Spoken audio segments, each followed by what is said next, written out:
How to make Facebook account private on phone. Hello everybody, welcome back to my channel. This is me Vivian Basnet, and today I'll guide you on how you can make your Facebook account private using your mobile phone. The process itself is quite simple and easy, so let me guide you through. First things first, if you just open up Facebook and head into the menu option by tapping on the menu at the top right corner of your screen, and then head into settings. Here you'll get an face like this.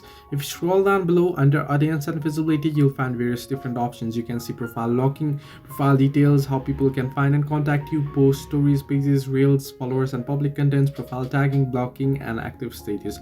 Now these are all the options that will help you define your profile privacy. Right now, what you can do is, now there is a simple way called profile locking. If you just tap on it, you'll be able to simply tap on lock your profile, and you can see once you lock your profile here, make your photos and post more private in one step. Now whoever is not your friend will not be able to see anything related to your profile. They'll be able to see your profile and they'll be able to see your profile name, but they won't be able to see anything else than that. You can see here, if you read it, only friends will see the photos, posts and stories on profile. Only friends will see your photos as profile picture and cover photo.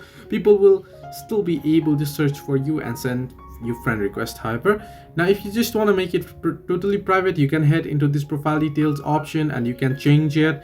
You can go into this post option and you will find who can see your post. You can set it to only me if you want, and then you can head into reels, followers and public content and set it to who can follow me, only friends and such. And you can see I've set it to private mostly here. So these are the options that you'll have to set to only me to make your Facebook account private. Hope this helped you. Do like and subscribe, and do not forget to leave a comment down below if you have any further issues.